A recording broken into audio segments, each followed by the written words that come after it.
എല്ലാവർക്കും നമസ്കാരം. എല്ലാവർക്കും നകുലൻസ് കിച്ചണിലേക്ക് സ്വാഗതം. ഇന്ന് ഞാനിവിടെ വന്നിരിക്കുന്നത് ക്രിസ്മസിന്റെ മറ്റൊരു വിഭവമായിട്ടാണ്. ബീഫ് പെരളനാണ് ഉണ്ടാക്കുന്നത്. അപ്പോൾ അത് എങ്ങനെയാണ് ഉണ്ടാക്കണമെന്ന് നോക്കാം. അതിനു മുൻപ് ഈ ചാനൽ ആദ്യമായിട്ട് കാണുന്നവരുണ്ടെങ്കിൽ സബ്സ്ക്രൈബ് ചെയ്യാനും ബെല്ലൈക്കൺ ക്ലിക്ക് ചെയ്യാനും ഒന്നും മറക്കരുത്.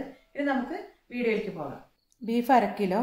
ഇത് ഞാൻ നല്ലപോലെ കഴുകിയിട്ട് വിനാഗിരിയൊക്കെ ചേർത്ത് നല്ലപോലെ കഴുകിയതാണ്. അതിനുശേഷം മഞ്ഞളും ഉപ്പും പുരട്ടി വെച്ചതാണത്. ഇനി ഇത് വേവിക്കാനായിട്ട് ഞാൻ കുറച്ച് മസാല ഒന്ന് ചൂടാക്കിയിട്ട് അരയ്ക്കാനുണ്ട്. അപ്പോൾ അത് ഒരു 1.5 ടീസ്പൂൺ മഞ്ഞൾപ്പൊടി, 2-3 ടീസ്പൂൺ മുളക് പൊടി എരിവിനനുസരിച്ചെടുക്കുക. പിന്നെ ഒരു 3 ടീസ്പൂൺ മല്ലിപ്പൊടിയും കൂടി എടുത്തിട്ട് നമുക്ക് ചൂടാക്കാം. അതിൻ്റെ കൂടെ നമുക്ക് കുറച്ച് കുരുമുളകും കുറച്ച് പെരിഞ്ജീരകം കൂടി ചേർക്കണം. കുരുമുളക് ഒരു 1.5 ടീസ്പൂൺ എടുത്തിട്ടുണ്ട്. പെരിഞ്ജീരകം ഒരു 2 ടീസ്പൂണാണ്. പെരിഞ്ജീരകം അധികം എടുക്കാൻ കാരണം അതിൻ്റെ ഉളുമ്പുമണം ഒന്ന് പോകാൻ വേണ്ടിയിട്ടാണ്. അപ്പോൾ ഇതെല്ലാം കൂടി ഈ മസാല എല്ലാം കൂടി ഒന്ന് ചൂടാക്കിയിട്ട് നമുക്ക് അതിൽ മിക്സ് ചെയ്തിട്ട് നല്ലപോലെ കുക്കറിലൊന്ന് വേവിക്കാം. ബീഫ് വഴറ്റാനായിട്ട് 2-3 പച്ചമുളക് കീറിയതെടുക്കാം. പിന്നെ കുറച്ച് ഇഞ്ചി, അത് 2 ടീസ്പൂൺ അല്ലെങ്കിൽ 3 ടീസ്പൂൺ ഇഞ്ചി ചതച്ചത് എടുക്കാം. വെളുത്തുള്ളി 2 ടീസ്പൂൺ എടുക്കാം. സവാള ഒരു 4 ചെറുതായി അരിഞ്ഞത് നീളത്തിൽ അരിയണം, കനം കുറച്ച് അരിയണം. ചെറിയ ഉള്ളി ചതച്ചത് ഒരു 10-12 അല്ലി. ഒരു വലിയ തക്കാളി അരിഞ്ഞത്, അത് സ്ലൈസസ് ആയിട്ട് അരിയണം നീളത്തിൽ. ഉപ്പ് ആവശ്യത്തിന്, കറിവേപ്പില ആവശ്യത്തിന്, വെളിച്ചെണ്ണ ആവശ്യത്തിന്. ബീഫിൽ പുരട്ടാനുള്ള മസാലകളൊക്കെ ഞാൻ ഒരു ടീസ്പൂൺ വെളിച്ചെണ്ണയിൽ ഒന്ന് മൂപ്പിച്ച് കൊടുക്കുന്നുണ്ട്. കുരുമുളക്, പെരിഞ്ജീരകം, മല്ലി, മുളക്, മഞ്ഞൾ മൂപ്പിച്ച് കൊടുക്കുന്നുണ്ട്. ഇത് നമുക്ക് അരച്ചിട്ട് പുരട്ടാം.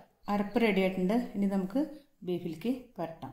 ഇനി അരപ്പിൻ്റെ കൂടെ കുറച്ച് ഇഞ്ചി, കുറച്ച് വെളുത്തുള്ളി, ഇതെല്ലാം കൂടി നമുക്ക് നല്ലപോലെ ഒന്ന് മിക്സ് ചെയ്യാം. എന്നിട്ട് കുക്കറിൽ ഒരു 4 വിസിൽ. ചില ബീഫാണെങ്കിൽ കുറച്ച് മൂത്തതായിരിക്കും, അപ്പോൾ കുറച്ചും കൂടി അധികം വേവിക്കേണ്ടി വരും. അപ്പോൾ നമുക്ക് വേവിനനുസരിച്ച് അതെടുക്കാം.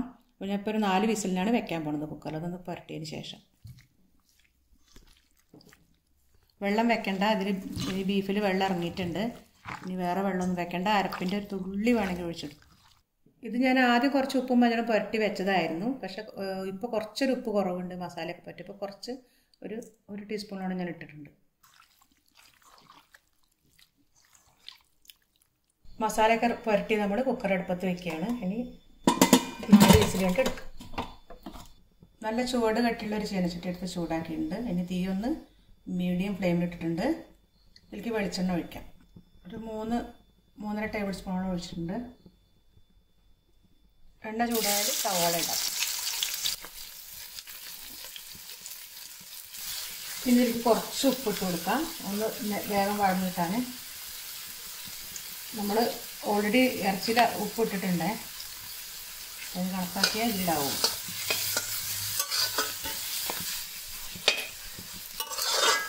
ഇതൊന്ന് വഴന്നു കഴിഞ്ഞാൽ ഇതിൻ്റെ കൂടെ ചെറിയ ഉള്ളി ചതച്ചതും കൂടി ഇട്ട് കൊടുക്കാം. ഉള്ളി ചതച്ചത് ഇടുകയാണ്.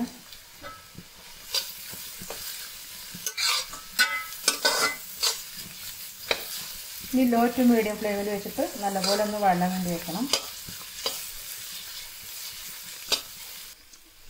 ഒന്ന് വഴന്നിട്ടുണ്ട്. ഇനി നമുക്ക് ഇതിലേക്ക് വെളുത്തുള്ളി ഇടാൻ ചതച്ചത്.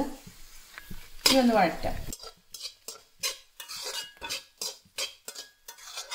വെളുത്തുള്ളിൻ്റെ പച്ചമുളക് മാറിക്കഴിഞ്ഞാൽ ഇഞ്ചി വെച്ചിടാം. അതിൻ്റെ കൂടെ പച്ചമുളകും കൂടി കീറിയതിടണം. ഇനി ഇതൊന്ന് പച്ചമുളക് മാറുന്നവരൊന്ന് വഴറ്റിയെടുക്കാം. ഉള്ളി നല്ല പോലെ വഴന്നിട്ടുണ്ട്. ഇനി നമുക്കിതിലേക്ക് കുറച്ച് മസാല ചേർക്കണം. ഞാൻ ഇൻഗ്രീഡിയൻസ് പറഞ്ഞിട്ടില്ല, കാരണം ഉള്ളിലേക്ക് കുറച്ച് വേണമല്ലോ. അപ്പോൾ 1 ടീസ്പൂൺ മഞ്ഞൾപ്പൊടി ഇട്ടെടുക്കാം. 1.5 ടീസ്പൂൺ മുളക് പൊടി ഇട്ടിട്ടുണ്ട്. കാശ്മീരി മുളക് പൊടി വേണമെങ്കിൽ ഇടാം. ഞാനതിൽ റെഡ് ചില്ലിയാണ് ഇട്ടിരിക്കുന്നത്. ഇനി കുറച്ച് മല്ലിപ്പൊടി ഇടാം. 2 ടീസ്പൂൺ ഇട്ടിട്ടുണ്ട്. ഇറച്ചിക്കുള്ള മസാല അതിൽ തന്നെ ഉണ്ട്, അപ്പോൾ ഇതിന് മതിയാവും. ഇനി നല്ലപോലെ വഴറ്റിയെടുക്കുക. നല്ലപോലെ വഴണ്ടെങ്കിൽ തക്കാളി ഇട്ട് കൊടുക്കാം. തക്കാളി നല്ലപോലെ വഴണം. ഒന്ന് അടച്ച് വെച്ച് കൊടുക്കുകയാണെങ്കിൽ പെട്ടെന്നാവും. തീ കുറച്ചിട്ട് കൊടുക്കാം. ഇത് വഴന്നിട്ടുണ്ട്. ഇതിലേക്ക് കുറച്ച് ഗരം മസാലപ്പൊടി ഇടുകയാണ്. ആവശ്യത്തിന് കറിവേപ്പില ഇട്ട് കൊടുക്കുക. ബീഫ് വന്നിട്ടുണ്ട്. ഇത് ഞാൻ ഒരു 5 വിസിലിട്ടിട്ടുണ്ട്. 4 വിസിൽ നോക്കിയപ്പോൾ കുറച്ചും കൂടി വേവാനുണ്ടായിരുന്നു. അപ്പോൾ ഒരു 5 വിസിലിട്ടിട്ടുണ്ട്. അപ്പോൾ ഇനി ഇത് നമുക്ക് ആ വഴന്ന മസാലയൊക്കെ ഇട്ട് കൊടുക്കാം.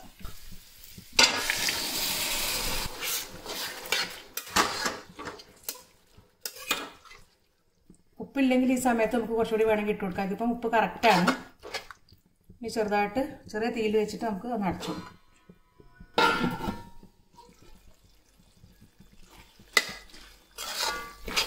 കറി റെഡി ആയിട്ടുണ്ട്, പെരളൻ കറി. ഇതിൽ വേണമെങ്കിൽ തേങ്ങാപ്പാലും ഒഴിക്കാം കേട്ടോ, അപ്പോൾ ഒന്നുകൂടി ടേസ്റ്റിയാണ്. കഴിക്കുന്ന തേങ്ങാപ്പാലൊന്നും ഒഴിക്കുന്നില്ല. ഇതിനി കുറച്ചൊരു കുരുമുളക് പൊടി ഞാൻ ഒരു ടേസ്റ്റ് മേക്കെന്നിട്ട് ഇടുകയാണ്. കറിവേപ്പില ഒന്ന് ഞരടി ഇടുക, ഒന്ന് ഇളക്കി കൊടുക്കുക. കുറച്ച് പച്ച വെളിച്ചെണ്ണ ഒഴിച്ചു കൊടുക്കാം. വളരെ കുറച്ച് വെളിച്ചെണ്ണ നമ്മൾ ആവശ്യത്തിന് ഉപയോഗിച്ചിട്ടുണ്ട്.